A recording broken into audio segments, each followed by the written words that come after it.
तो ब्रह्मदेव सद्विचार शो में आज फिर आपका स्वागत करता हूं। आज का प्रश्न है, बाबा बाघेश्वर क्या हनुमान जी की कृपा से चमत्कार करते हैं या कुछ और बात है? देखिए, भगवान अलग अलग तरह के नहीं होते हैं। अगर आपको ऐसा लग रहा है कि गणेश जी अलग है, हनुमान जी अलग हैं, शंकर जी अलग हैं, पार्वती माई अलग हैं, तो ऐसा नहीं है। क्योंकि गीता के अंदर भगवान श्री कृष्ण जब अपना विराट रूप दिखाए, विश्व रूप दिखाए, तो वहां सारे देवी देवता एक ही परमात्मा में समाये हुए हैं। सारा लोक, सारा परलोक एक ही परमात्मा में समाया हुआ है।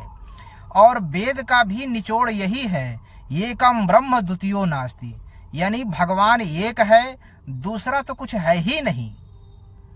तो आपका फिर ये प्रश्न होगा कि भाई फिर अलग अलग तरह के भगवान, अलग अलग तरह के देवता क्यों हैं? ये हनुमान जी हैं, तो ये गणेश जी हैं, तो ये काली जी हैं, तो ये दुर्गा माता हैं, ये अलग अलग क्यों हैं? तो भाई ये अलग अलग है नहीं, जही के जही विध सत्य सने हूँ, और सोते ही मिले ही न कछु संदेह हूँ। श्रद्धा पूर्वक, समर्पण पूर्वक, तत्परता से जो भी साधक, जो भी भक्त भगवान को जैसे बुलाता है, जैसे भजता है, भगवान उसके जीवन में वैसे आ जाते हैं। इसका मतलब ये नहीं कि भगवान अलग अलग तरह के होते हैं, क्योंकि भगवान जो है भाव के भूखे होते हैं। तो भगवान जो है अपना ये टेम्पररी रूप बना करके आते हैं। ये परमानेंट रूप नहीं होता, ये क्षणिक रूप होता है। भगवान का जो असली रूप है वो तो जो देखा सो कहा नहीं, कहा सो देखा नहीं। जो देखा वो कह नहीं पाया, और जो अभी कह रहा है उसने अभी देखा नहीं है। क्योंकि भगवान का जो असली रूप है वो कहने में नहीं आता। गीता के दूसरे अध्याय में ही भगवान श्री कृष्ण जी स्पष्ट कर रहे हैं, अव्यक्तो अयम चिंतयो अयम विकारयो मुच्यते। तो भगवान जो है अव्यक्त है, कल्पना नहीं कर सकते। अव्यक्तो अयम चिंतयो अयम, उसका चिंतन नहीं कर सकते, कल्पना नहीं कर सकते, वो निर्विकार है। तो भगवान एक ही है, लेकिन श्रद्धा समर्पण से भक्त जैसे भी बुलाता है, भगवान वही रूप बना करके अपने साधक के जीवन में, भक्त के जीवन में आ जाते हैं। उसका सहयोग करने के लिए, उसको श्रद्धा को बढ़ाने के लिए, नहीं तो उसकी श्रद्धा समर्पण बढ़ेगी नहीं। अगर भगवान कुछ अपना चमत्कार ना दिखावे, अपना होने का एहसास ना दिलावे, तो साधक भक्त आगे बढ़ेगा ही नहीं। तो अपने साधक को, भक्त को प्रोत्साहन देने के लिए वो जो है उसके जीवन में आ जाते हैं और कुछ ना कुछ चमत्कार करते रहते हैं। अब जहां तक प्रश्न है, बाबा बाघेश्वर क्या हनुमान जी की कृपा से चमत्कार करते हैं या कुछ और बात है? देखिए, चमत्कार गांव में मदारी लोग भी करके दिखाते हैं। हमने बचपन में मदारी का चमत्कार बहुत देखा है। मदारी लोग जो गांव में जादू दिखाते, अब तो केवल सर्कस में ही ये जादूगर रह गए, अब गांव में आना बंद कर दिए हैं। तो जादू को ही संस्कृत में, हिंदी में माया कहा जाता है। माया के द्वारा भी चमत्कार होता है। ये माया का चमत्कार कर्मकांड पे, टोटका पे आधारित होता है, उसी के द्वारा इसको सिद्ध किया जाता है। अब कोई चमत्कार कर रहा है तो माया का चमत्कार है या भगवान का चमत्कार है, इसको जल्दी समझ नहीं पाओगे। क्योंकि जब स्वयं हनुमान जी नहीं समझ पाए तो हम आप कैसे समझ सकते हैं? जब लक्ष्मण जी को मेघनाथ ने मार के मूर्छित कर दिया, और जब हनुमान जी संजीवनी बूटी लेने के लिए हिमालय में गए, तो वहां कालनेमी को रावण ने पहले भेज दिया था कि उसको वहां पे रोक लेना।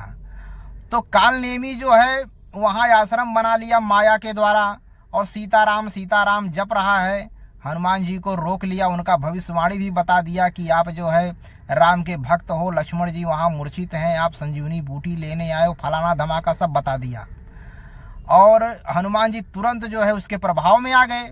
बोले हम आपको एक महामंत्र देने वाले, आप स्नान करके आइए। वो गए स्नान करने, तो वहाँ एक मगरमच्छी मिल गई। अब इनका पैर पकड़ ली तो इन्होंने उनको मार डाला, और मार डाले तो वो मगरमच्छी नहीं थी, एक अप्सरा थी जो श्राप लगा हुआ था किसी जन्म में। तो वो जो है प्रकट हो गई, और उसने बताया कि ऊपर जो वो साधु है वो साधु नहीं, कालनेमी राक्षस है और आपका यहाँ टाइम पास कराने के लिए आया है, आपको यहाँ रोकने के लिए आया है कि ताकि आप यहाँ रुक जाएं काफी देर और वहाँ लक्ष्मण जी का मृत्यु हो जाए।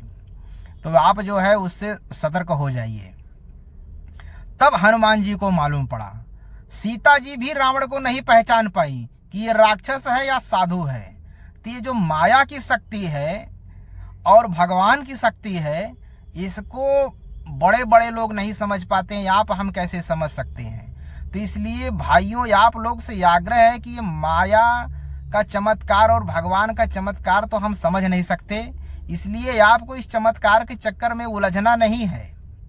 आपको जो है श्रद्धा समर्पण तत्परता से भगवान के नाम को जपिए और भगवान ही आपका मदद कर सकते हैं।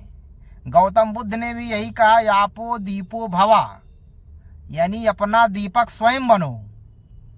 और स्वामी विवेकानंद जी ने भी कहा है कि आत्मा ही आपका असली गुरु है।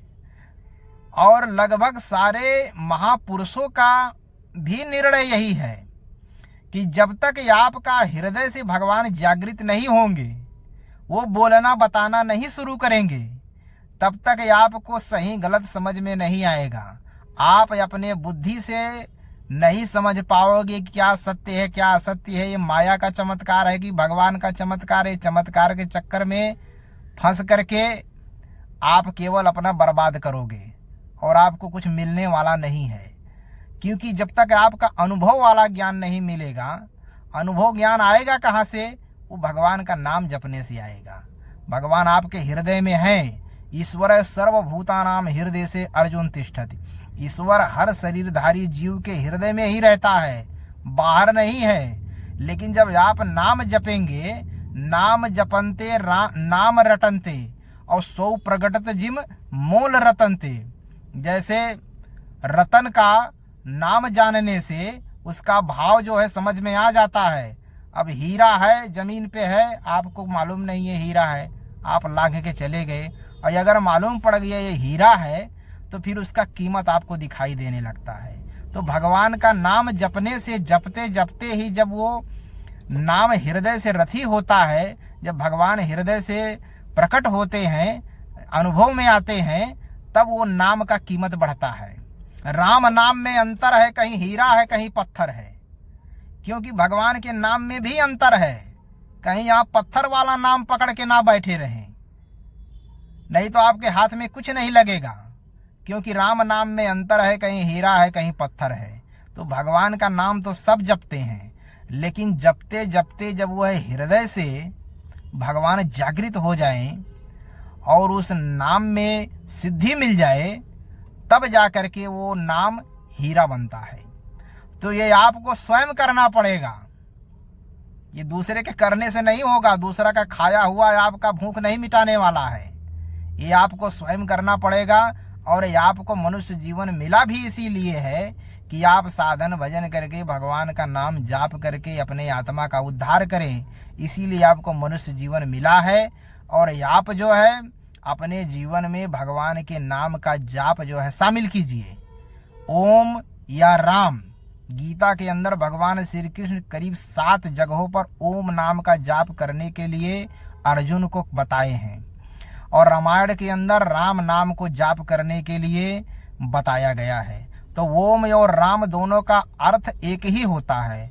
ओम का मतलब होता है, ओम माने वह, माँ मतलब स्वयं परमात्मा जो ज्योति रूप में घट घट में व्याप्त है, इसलिए उसे ओम कहा जाता है। और राम माने होता है रमनते योगिन अस्मिन सह राम है, जिसमें योगी लोग रमण करते हैं, जिनके हृदय में ईश्वर रमण कर रहा है, इसलिए उनका नाम राम है। दोनों का अर्थ एक ही होता है। इनमें से कोई भी नाम आप चॉइस कर लीजिए, उसको सुबह शाम 15 मिनट 20 मिनट आप उसका जाप कीजिए। चमत्कार क्या होता है ईश्वरीय, आप देख लेना, अनुभव कर लेना और अपनी जीवन को सार्थक बना लेना। और ये जो चमत्कार के चक्कर में बाहर बाहर देख रहे हो, कोई दूसरा कर रहा है आप देख रहे हो, उसके प्रभाव में मत आइए। क्योंकि वो जादू वाला है, मदारी वाला है, माया वाला है या ईश्वर वाला है, आप समझ नहीं पाओगे। क्योंकि बड़े बड़े लोग नहीं समझ पाए तो आप कैसे समझ सकते हो। तो अगर आप मेरा वीडियो यहाँ तक देख लिए हैं तो ब्रह्मदेव सद्विचार चैनल को सब्सक्राइब कीजिए, लाइक कीजिए, बेल आइकन दबा दीजिए। इन्हीं बातों के साथ मैं अपने बातों का पूर्ण विराम करता हूँ। जय श्री राम, जय श्री सीताराम, जय श्री सद्गुरुदेव भगवान की जय हो।